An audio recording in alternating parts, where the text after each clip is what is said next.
Hello guys, it's Ivan here checking in, and as always, first things first, up quick as a weekend.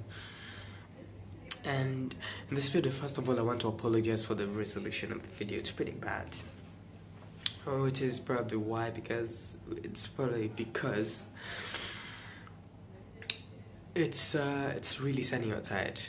that is a good thing, don't get me wrong.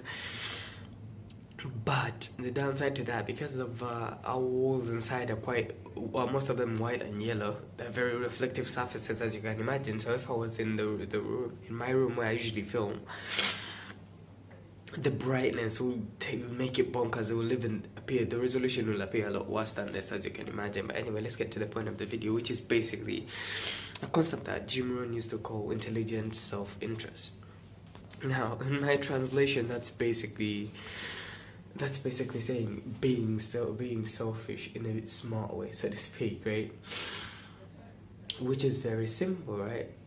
Obviously, we're all born with that selfish gene, right? So it's a default setting for almost all of us. But anyway, what I liked about this is, it's obviously about two concepts that I think most of them I've talked about in past videos. At least one of them I've talked about quite a lot, which is basically giving more. Because obviously most people will actually agree with me when I say that, giving is better than getting. Now obviously the selfish ones who obviously succumb to their sense of selfishness will obviously be like, no, I don't understand it. How come? I want to get more money, not just give it away or whatever. But here's the smart thing about giving, that the rich understand, that the broke people or people who are very selfish, who are selfish don't understand. People who are selfish don't understand, sorry. Is that by giving, you jump starting the process of getting. That's the brilliant thing that the broke people don't understand. And also, it's not like, obviously rich people have got into a place, most of them at least, the richest have got into a place where they've learned to give without expecting anything back. Whatever they get back, it's just like a byproduct of what they do, of doing what they love and just giving selflessly, right? They just give back because that's how the world works, but they don't do it to get back.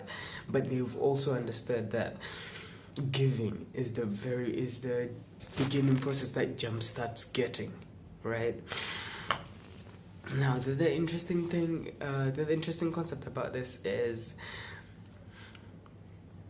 Jim Rohn also said, always leave something better than you found it. Now I found this really interesting, and I loved it, because it's not even just, it wasn't the first time I had this. Only the first time I had this was about, picking up women. I had it from Arist. I think it was Arist. I don't remember. But the first time I had it, I'm not sure if it was Arist, but that's not important where I had it, right? But the person said, always, it was about picking up women. So they said, if you're in a relationship, do your very best to live a girl or your partner better than you found them. And that struck a chord with me.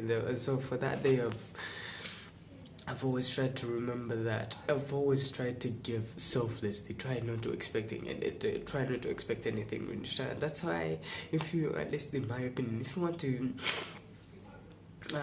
you want to have better relationships, and Neil Strauss said this in his latest interview. I don't know if it's his latest, but whatever. It's about his book, The Truth, that came out a little while ago. But he says this also beautifully, and I've mentioned this again. If you want to attract the right partner, stop looking for the right partner. Start working harder on yourself.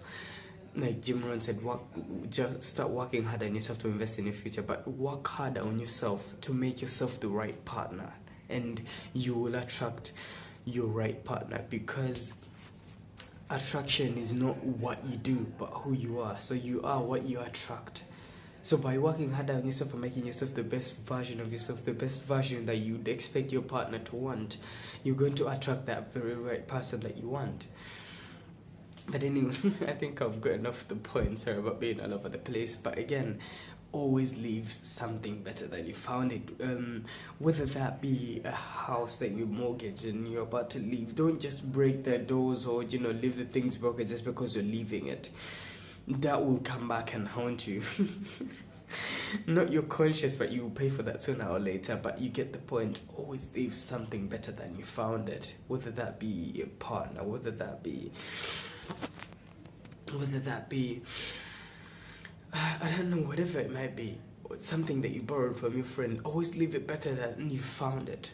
And the beautiful thing about this is when you do this, it's the beautiful thing about this. It boosts your self confidence, and it boosts your self confidence as a person. Because here's another thing that most people don't realize is that to achieve the bigger successes, it's the very, very small things that you need to change, right? For example, if you think about, if you want to have better days, you can just make two small changes that can obviously improve your days. One, drink more water. Two, sleep on time. Get a great night's sleep. You will be surprised at how much better your days will become. And drink more water. You will be surprised that if you have a good night's sleep, when you wake up in the morning, you won't need to rush for the coffee, right? To keep yourself awake. You won't need to have to drag yourself out of bed because you had a good night's sleep. You will wake up. Yes, it might be a little tricky because it's your bed's warm and outside's cold. But you wake up, you do your thing, and your day will start, and it will be a better day. But you got a good night's sleep. You drink more water. You know, you'll feel a lot better when you drink more water, right? You're bouncing. It doesn't matter, but I don't want to get back to get deep into the benefits of water. But it's always a good thing to drink water. But you guys get the point. By making these little changes, you can achieve the best, right? By just making the smallest changes, right? And those are the things that people ignore, and then they expect the big things to just happen. It just doesn't happen like that. So what I'm trying to say here is, by making the little changes about to improve your self-confidence, you can just start by giving more, or by doing your best to give selflessly. By doing all these things, you will understand, you will know that not everyone is willing to do them. So when you do them, you don't do them to brag, but to be proud, to feel proud of yourself as a person, right? When you feel proud of yourself as a person, when you feel better about yourself, you tend to come off as more confident, more charismatic, and all these awesome things. So anyway, I urge you guys to go out there and try this. Try giving more selflessly, because obviously not only is giving better than receiving, because it gives you that warm feeling in your heart when you donate. Otherwise, Bill Gates and Melinda and all the other great philanthropists wouldn't waste about 2 billion worth of money, 20 billions worth of money to charity. But also, and this should be a secondary reason, it shouldn't be a major important reason as to why you give. Giving obviously jumpstarts the getting process. So if you don't give, you don't expect to get much. That's just how the world works. And always leave stuff better than you found it. Anyway, hope you guys liked it. Smash the like button, leave me a comment to tell me what you want me to talk about, and subscribe for more. You're awesome. I'm offering out. Done.